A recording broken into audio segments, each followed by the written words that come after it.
띵잘. 내 허벅지를 주물르시더니 허리를 감싸 안으셨다. 내가 진짜 네 허벅지 주무르고 허리라도 감싸 안았으면 내가 이렇게 억울하지라도 않아. 지금이라도 만져보실래요?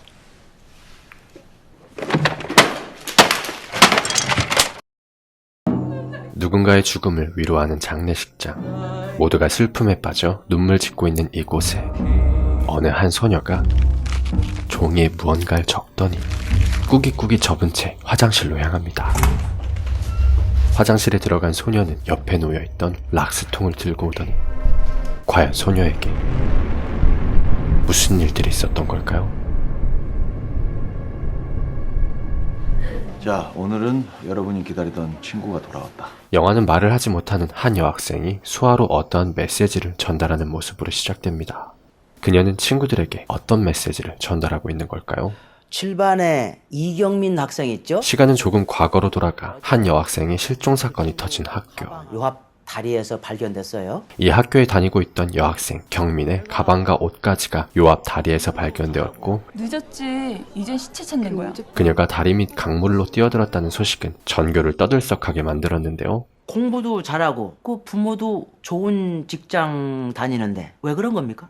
그 친구 자체가 워낙 뛰어난 학생이다 보니 다른 사람들과 소통하는 데 있어서 어려움이 많았을 것이고, 학교에서 친구들 간의 관계에 문제가 있었지 않을까 하는 확신으로 사람들 입에 오르내리기 시작했습니다. 따님 무게에 맞춰가지고 이 가상의 추를 떨어뜨렸거든요. 아직 시신조차 찾지 못한 이 상황에서 경민의 엄마와 아빠가 할 수 있는 것은 아무것도 없었고, 엄마는 딸이 그런 선택을 하게 된 이유를 알아내야만 했죠.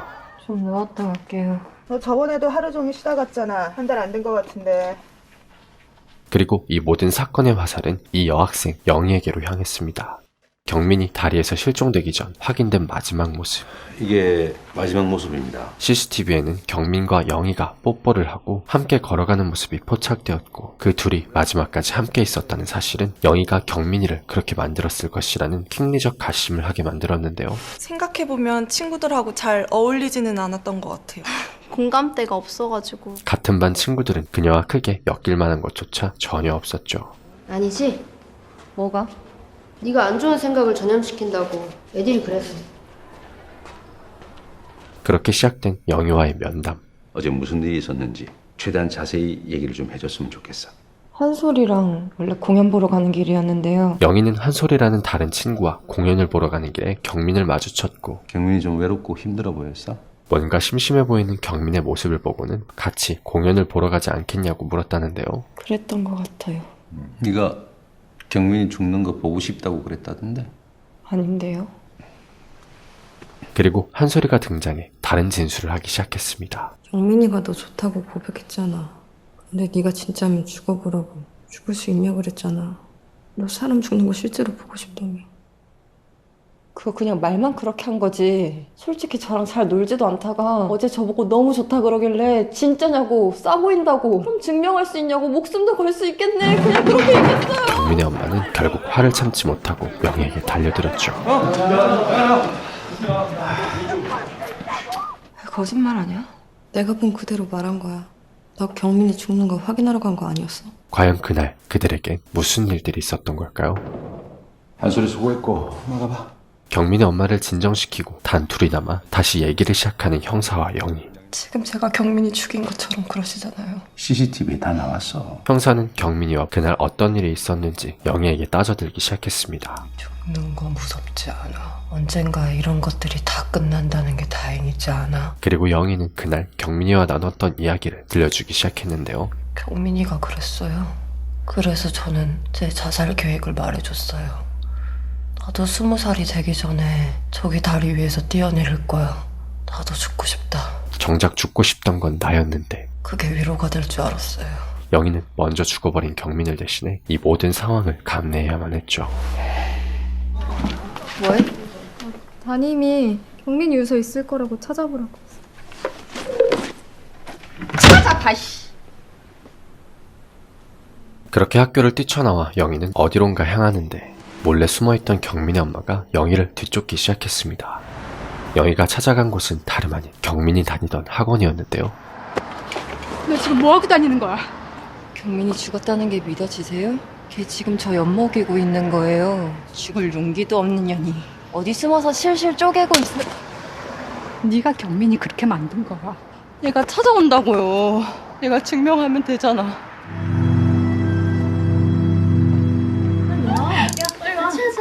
심지어 반 학생들은 영희 때문에 경미가 죽었다며 완전히 살인자 취급을 하기 시작했고 그녀의 집까지 찾아와 이렇게 괴롭히기까지 했죠. 그 모습을 지켜보며 눈물을 먹으면서도 그냥 뛰쳐나가 버리는 한솔. 아까 낮에 형사가 그러는데 한편 아직까지 시신을 찾지 못한 상황에서 경민의 아빠는 경찰들의 말에 따라 시신 수색을 포기할 것을 제안했습니다. 보험 측면에서도 실족이 자살보다 훨씬 유리할 거라고. 어딘가에 잘 살아있다고 생각하자. 미쳤구나 너. 하지만 경민의 엄마는 이를 절대 받아들일 수가 없었는데요. 달라지는 거 없어. 애 안 돌아봐. 뭐야? 애가 왜 죽었는지는 알아야지. 애가 왜 그런 생각을 했는지는 알아야지. 그러니까 잘 챙겼어야지. 엄마는 사람들이 일하는 데만 미쳐가지고. 뭐? 넌 뭐야 네 그동안에. 그리고 얼마 지나지 않아 결국 경민이의 시신이 발견되고 그녀의 장례식이 치러지게 됩니다. 선생님과 반 학생들이 삼삼오오 모여간 장례식장. 아이고 내 새끼. 경민아. 아이고 내 새끼. 모두가 슬픔에 빠져있던 그 순간 너도 왔구나. 저 드릴 말씀이 있는데요. 그날 진술을 좀 수정하고 싶어요. 다들 정확하게 아셔야죠. 영희는 진술을 변경하고 싶다고 하는데요. 경민이 걔요. 어차피 죽을 애였거든요. 그날 수면제 먹고 죽을 계획을 하고 있었거든요. 엄마 수면제가 있다고 그랬었어요. 하나 둘씩 빼서 엄청 모아놨다고. 저 안 만났었으면 그거 먹고 죽었을걸요? 자신을 만나지 않았어도 분명 어떻게든 죽었을 거라고. 아무도 네 탓이라고 생각 안 해. 너는 인마 네 생각밖에 안 하는 거야 이 새끼야 지금. 그리고 영희는 말합니다. 내가 먼저 죽었걸. 원래 제가 먼저 죽으려고 생각하고 있었어요. 전부터 그 다리에서 제가 떨어지려고 생각하고 있었는데 걔가 제 아이디어 뺏어간 거예요. 경민이가 자신의 앞길을 뺏어간 거라고 말이죠. 네가 죽인 새끼야. 못된 것만 배워가지고 어린 놈의 새끼가. 잠시 후 가족들의 눈물 속에서 장례식이 한창 치러지고 있는 그 사이 종이에 무언가를 적더니 화장실로 향하는 영희. 그리고 그녀는 결국 그곳에서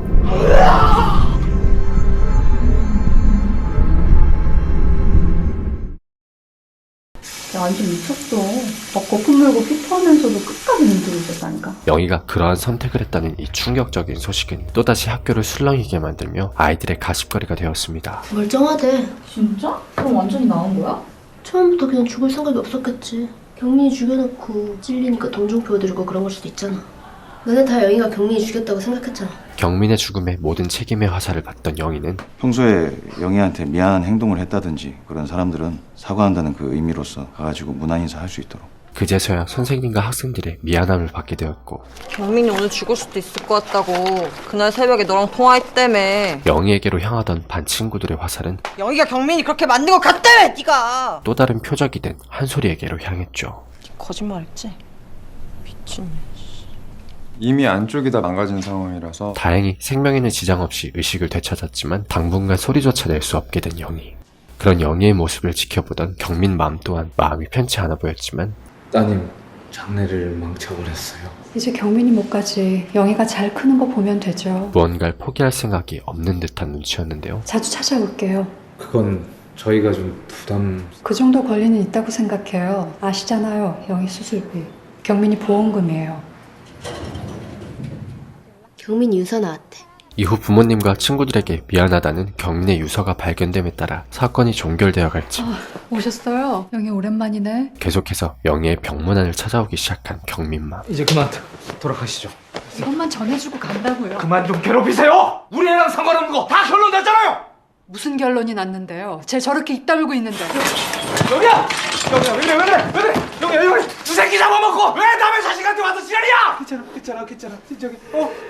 그날 밤 문득 한솔이가 영희의 병실을 찾아왔죠. 너 없는 사이에 경민이랑 싸웠어. 그리고 영희조차 알지 못했던 그날 경민과 있었던 일을 얘기해주기 시작한 한솔이. 그딴 거짓말들로 영희 마음 사려고 하지 마.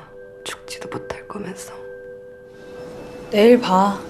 진짠지 가짠지 보면 알지. 용서해줘. 날 모른 척 했잖아. 나 너 진짜 좋아하는데 나 두고 가버렸잖아. 과연 그들의 운명은 어떻게 될까요? 자, 오늘은 여러분이 기다리던 친구가 돌아왔다.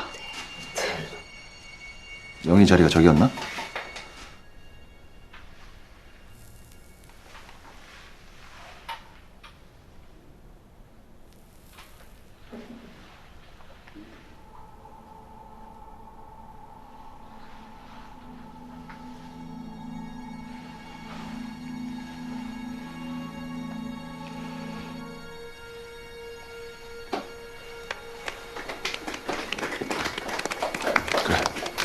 영화 제 많은 소녀는 2018년 개봉한 독립영화로 배우 전여빈의 새로운 발견을 하게 한 웰메이드 작품인데요. 영화는 겉으로 경민이라는 한 소녀의 죽음을 통해 죽음의 이유를 찾아가는 추리식 스릴을 보여주고 있지만 그 안으론 그녀의 죽음을 둘러싼 주변 인물들의 심리와 행동들을 통해 인간 본연의 이기심을 보여주려 하는 것만 같았습니다. 스트레스로 인해 자살한 게 아닐 거냐는 학교 선생님들을 시작으로 평소엔 경민이에게 관심도 없었으면서 경민과 마지막까지 함께했던 사람이 영희라는 이유만으로 영희에게 모든 죽음의 책임을 몰아가던 친구들, 그리고 어떻게든 자신의 딸이 왜 죽었는지 알아내고야 말겠다던 경민의 엄마까지. 그들은 표면적으로 경민이가 왜 죽었는지에 대한 그 이유를 알고 싶어하는 것처럼 보이지만 사실은 그녀의 죽음에 대한 책임이 나에게는 없다는 것을 증명하려는 것만 같았죠. 영희 때문에 경민이 죽었다며 손가락질하고 괴롭히던 친구들, 그리고 말은 아니라면서도 은근슬쩍 영희에게 책임을 전가하려던 선생님까지. 하지만 영희가 극단적인 선택을 하자마자 그 책임 또한 회피하기 위해 또 다른 희생양을 만들어 책임의 화살을 돌려버리는 모습은 인간이 얼마나 무책임하고 이기적인지를 보여주고 있습니다. 영희가 극단적인 선택을 했음에도 불구하고 끝까지 영희를 찾아오던 경민의 엄마 또한 다를 것이 하나 없죠. 평소 일이 바쁘다는 핑계로 딸과 제대로 된 시간조차 보낸 적이 없던 경민의 엄마. 그러니까 잘 챙겼어야지. 엄마는 사람이든지 일하는 데만 미쳐가지고. 평소에나 잘하지 라는 경민 아빠의 가시돋친 말에 절규하는 경민의 엄마의 모습을 보면 그녀 또한 딸의 죽음에 대한 책임을 회피하고 영희에게로 돌리려 했던 것임을 알 수 있는데요. 겉으론 딸의 억울한 죽음의 이유를 알아내려는 모성에 가득한 엄마의 모습처럼 보일 수 있지만 결국 자신이 평소에 신경 써주지 못해서 엄마 노릇을 제대로 하지 못해서 딸이 죽었다는 죄책감을 피하기 위해 끝까지 영희에게 그 책임을 물으려 하는 모습은 경민의 엄마 또한 다른 사람들과 전혀 다를 바가 없었죠. 어쩌면 모든 책임의 화살을 나홀로 견뎌내던 영희가 끝내 죽음을 선택하려 했던 것은 그 책임을 전가하려던 주변 모든 사람들에게 할 수 있는 가장 큰 복수가 아니었을까요? 띵자르 추천 영화 재밌게 보셨다면 구독과 좋아요 부탁드리고 저 띵자르는 다음에 더 좋은 영화 소개로 돌아오도록 하겠습니다. 알람 설정 해주시는 것도 잊으시면 안 돼요. 그럼 이만 띵자르. 좋았던 것만 기억하자. 경민이도 그걸 바라고 있을 거야. 그런데 경민이요, 아줌마가 생각하시는 것처럼 그렇게 착하기만 하진 않았어요. 이기적인 면이 있었어요. 그렇게 말하면 안 되지. 너희들도 빚이 있잖아. 넌 경민이 도움으로 살아난 거야. 고마워해야지. 어제 잘못이에요. 내가 말렸어야 했어. 한 번 죽어봤더니 알겠어요. 내일이면 내가 왜 죽었는지 사람들이 물어볼 거예요. 그 이유나 잘 대답해주세요.